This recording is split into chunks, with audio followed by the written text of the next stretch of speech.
2 years after the release of its first film in 1974, The Godfather Part 2 once again captured attention. This film, directed by Francis Ford Coppola, continued the legacy of its predecessor, which featured Marlon Brando as Vito Corleone. Brando received numerous awards at various events, including an Oscar. The second film also did not disappoint, garnering many accolades, including Oscars during its era, although Al Pacino once again ended up with just a nomination at that event. Interestingly, it was the actor portraying Vito Corleone who won the award for Best Supporting Actor. In this second film, Vito Corleone is brilliantly portrayed by Robert De Niro, matching the caliber of Marlon Brando. Al Pacino reprises his role as Michael Corleone, along with the entire cast from the first film. The plot of the film moves back and forth in time, and this is The Godfather 2. The film begins with a flashback to the childhood of Vito Corleone, set in 1901. A 9-year-old boy named Vito Andolini witnesses his family being murdered in Corleone, Sicily, Italy.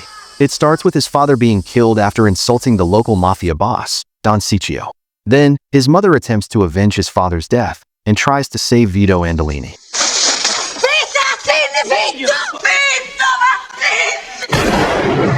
Vito then escapes and arrives at the port, where he boards a ship heading to New York City. On this ship, Vito Andolini is registered as a passenger under the name Vito Corleone, and he arrives at Ellis Island, United States. Vito Corleone. An interesting fact is that the atmosphere among the passengers at this port resembles the current situation, where very strict health protocols are in place, seemingly due to a chickenpox epidemic in the area in 1958. Here, we can see the journey of Don Corleone's new heir, Michael Corleone. They have all settled in Nevada, and his mission from the first film has been accomplished. Even Fredo has now become the owner of a casino in Las Vegas, which was previously controlled by Mo Green. Connie, his sister, has also moved on from her husband's death and now has a new partner, while their mother remains a loving figure for the family. Michael holds a First Communion party for his son at Lake Tahoe. First Communion is a very important tradition in the Catholic Church, a ritual performed by Catholic children who have reached a certain age, usually around 7 to 8 years, to receive their First Communion.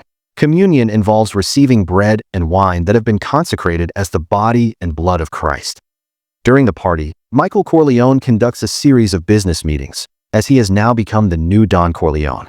Senator Geary meets with him to negotiate, offering Michael a deal to pay a higher tax on the casino trophy gala that he will take over. The reason is simple. This senator dislikes Italian immigrants like the Corleone family, who appear to be full of pretense. There is an interesting quote from Michael during this conversation when he responds to Senator Geary's dislike for him. Michael says, "We are both part of the same pretense, but never think the same of my family." We're both part of the same hypocrisy. Michael refuses to pay the exorbitant casino tax, which is 150 times the normal tax rate. This should be considered an important opening scene that will determine the film's ending. Problems begin to arise when his sister Connie approaches Michael for money to fund her trip to Europe with her new boyfriend, Merle Johnson, whom Michael does not like. Michael offers his sister to stay with her children and family and cancel her wedding plans with Merle, but unfortunately, Connie does not listen. You're not my father! What do you come to me for? Because I need money. Another issue arises when Fredo's wife acts like a drunken and cheap woman, insulting Fredo's own family. Next, Frank Pentangeli, someone who has always been loyal to the Corleone family, comes to the First Communion party of Anthony, the son of Don Michael Corleone. He is disappointed with Michael for refusing to help against the Rosado brothers, who work for Michael's business associate, Hyman Roth. Don Michael does not want his business to be damaged by Hyman Roth. Frank Pentangeli warns Don Michael that Hyman Roth is a business associate who was liked and respected by the late Vito Corleone, but Don Vito Corleone never trusted Hyman Roth. That night, as Michael is about to rest in his room, he is suddenly attacked by a barrage of gunfire from outside, which nearly kills him and his wife, Kay.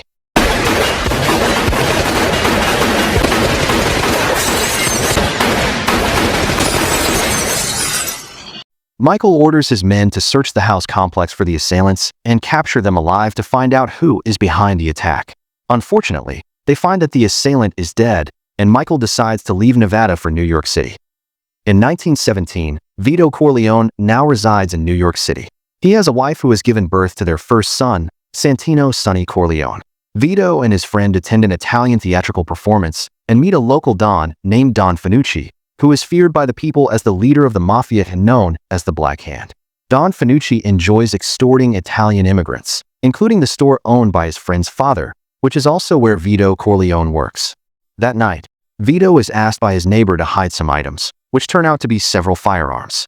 The next day, Vito loses his job at the store because Don Fanucci forces his friend's father to hire his nephew to work there. With great integrity, Vito convinces his boss to comply with Fanucci's request, even willing to be fired. From a young age, Vito's character is already evident. On his way, Vito meets someone who turns out to be his neighbor, Clemenza, who intends to give Vito a gift for helping him hide his weapons. They both go to a house and roll up a luxurious carpet from there. Initially, it seems they are taking it to the laundry, but it is actually a gift for Vito. However, Vito does not realize that he has unwittingly participated in a theft. Meanwhile, Michael Corleone arrives in Miami and meets his business associate, Hyman Roth. Michael suspects that Hyman Roth is involved in a plot to kill him. He pretends to convince Hyman Roth that he is still his business partner. Michael informs Hyman Roth that Frank Pentangeli has asked him to eliminate the Rosado brothers, but he refuses, as it could jeopardize his future business. Do you remember Vito Corleone's message from the first film? Keep your friends close, but your enemies closer. He taught me, keep your friends close, but your enemies closer. In New York City, Michael then meets Frank Pentangeli, who is now living in the former Corleone family home. Michael asks him to resolve the issue with the Rosado brothers because he knows that Hyman Roth has been trying to kill him. Michael Corleone advises Pentangeli to maintain a good relationship with Hyman Roth, following his father Vito Corleone's advice. Keep your friends close, but your enemies closer. Frank must deal with the Rosado brothers, while Michael Corleone seeks to uncover the true traitor within his family. At the Corleone family home, Fredo, who is asleep, receives a phone call from someone named Johnny-Ola.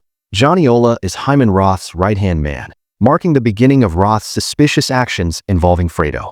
Back in New York City, Frank Pentangeli goes to confront the Rosado brothers. Unfortunately, the Rosado brothers act quickly and attempt to kill Frank Pentangeli. Fortunately, a police officer arrives at the scene, and Frank Pentangeli manages to escape.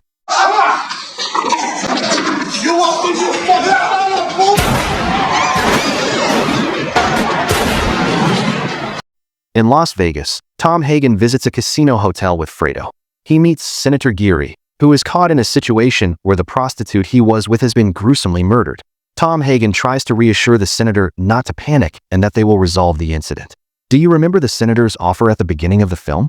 This is the offer you can't refuse that Tom Hagen has arranged. So, don't mess with the Corleone family. Hyman Roth, Michael Corleone, and several of their business associates then travel to Havana, Cuba, to attend a meeting discussing the future business prospects in Cuba under the leadership of Fulgencio Batista. After the meeting, Michael's car is halted due to an arrest of rebels by the authorities. At that moment, right before their eyes, a rebel commits suicide by bombing as a form of resistance, part of the ongoing Cuban Revolution.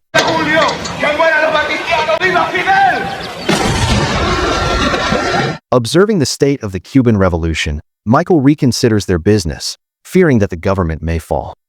Still in Havana, Fredo arrives with a bag containing $2 million as a gift for the president. Michael casually mentions his acquaintances in Cuba, Hyman Roth and Johnny-Ola. Fredo immediately appears nervous when Michael asks if he knows those two names. Fredo claims he does not know them at all, even though just a few nights ago, he received a call from someone named Johnny-Ola. Remember that?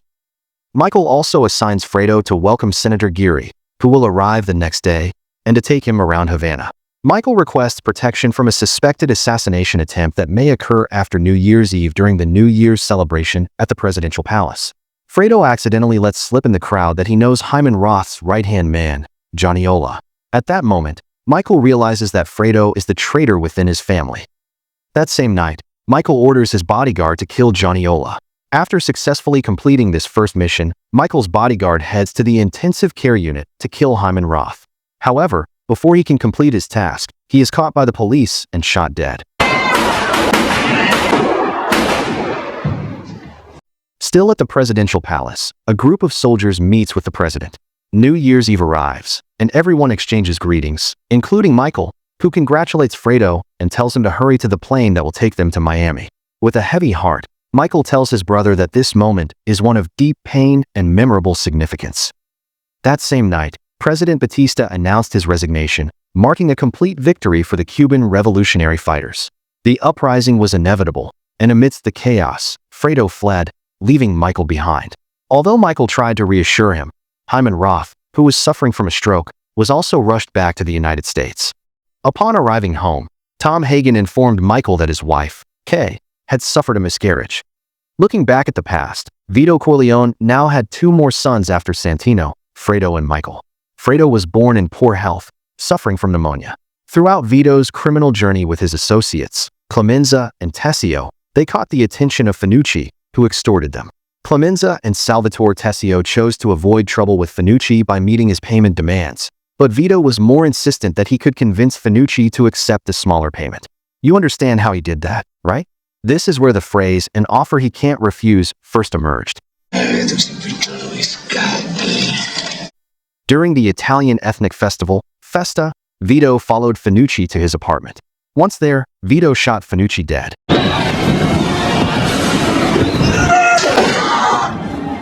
He destroyed the gun used and covered up the evidence. He returned home to reunite with his family. Back to Michael, he returned to his home in Nevada, where he found Kay busy sewing. He then confided in his mother about Kay's miscarriage and how his father had reacted to family losses. Meanwhile, in Washington, D.C., the Senate Committee on Crime was conducting an investigation into the Corleone family. Returning to Vito Corleone, he had now become a respected figure in his community. Vito was approached by a widow who had been displaced from her home for trivial reasons. The widow asked Vito to speak to her landlord.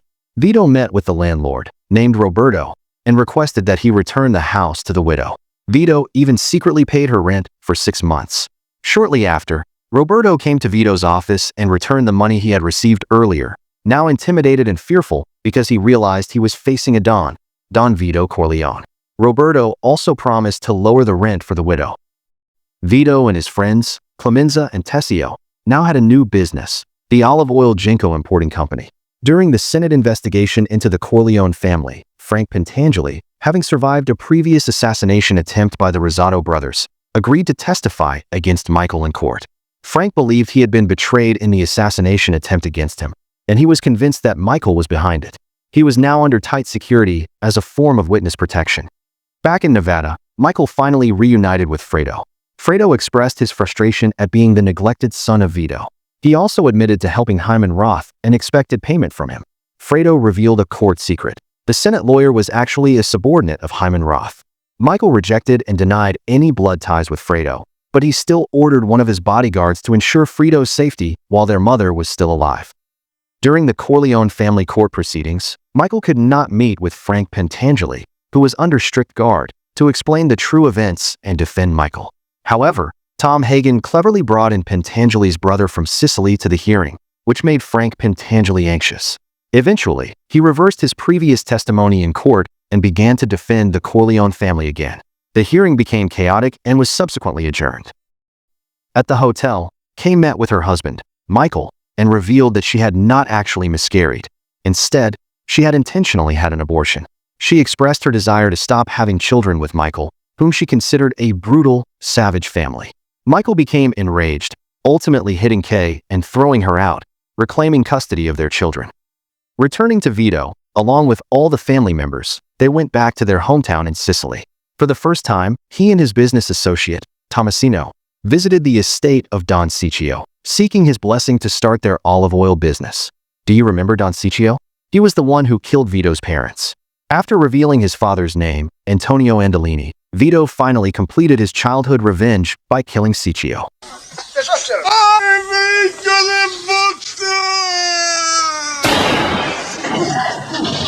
However, as they attempted to escape, Tomasino was shot in the leg and suffered permanent disability. The next scene shows the Corleone family's mourning atmosphere, where Michael's mother has now passed away. Guests arrive to pay their last respects, including Connie and Fredo. Fredo asks Hagen to arrange a meeting with Michael, but Hagen assures him that it will never happen because Michael is waiting for him to leave before he will see their mother's body. Connie meets Michael and urges him to forgive Fredo.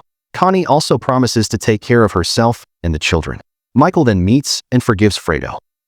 In the print media, Roth's story became a headline, as his request for asylum was denied, and he was also refused entry into Israel. Hyman Roth was forced to return to the United States due to his heart attack. He was now diagnosed with a limited life expectancy.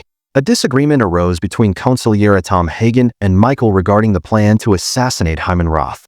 Michael then ordered one of his loyal bodyguards, named Rocco Lampuan, to kill Roth, while Tom Hagen's loyalty was questioned by Michael. You gonna come along with me in these things I have to do, or what? Because if not, you can take your wife, your family, and your mistress. Move them all to Las Vegas. Why do you hurt me, Michael? I've always been loyal to you. I mean, what is this? Tom Hagen then met with Pentangeli at the Witness Protection Complex. During their conversation, Frank Pentangeli likened the Corleone family to the Roman Empire, which Hagen agreed with, but he reminded Pentangeli that this was in the past. Hagen also warned Pentangeli about the story of a failed conspiracy against the Roman emperor, which often ended with the conspirators taking their own lives. Hagen assured Pentangeli that his family would be taken care of by Michael's men. Meanwhile, Michael's men began their mission, disguising themselves as journalists at Miami Airport to interview Hyman Roth, who had just arrived. They then shot Hyman Roth dead. Unfortunately, local police reacted quickly and shot the assailants, killing them. At the Witness Protection Complex, Frank Pentangeli was found dead, having committed suicide by biting his own wrist. Under Michael's orders, Alneri also killed Fredo at the lake. The final scene returns to the past when all of Don Vito Corleone's children have grown up. They gather at the dining table to surprise their father, Don Vito Corleone, on his birthday.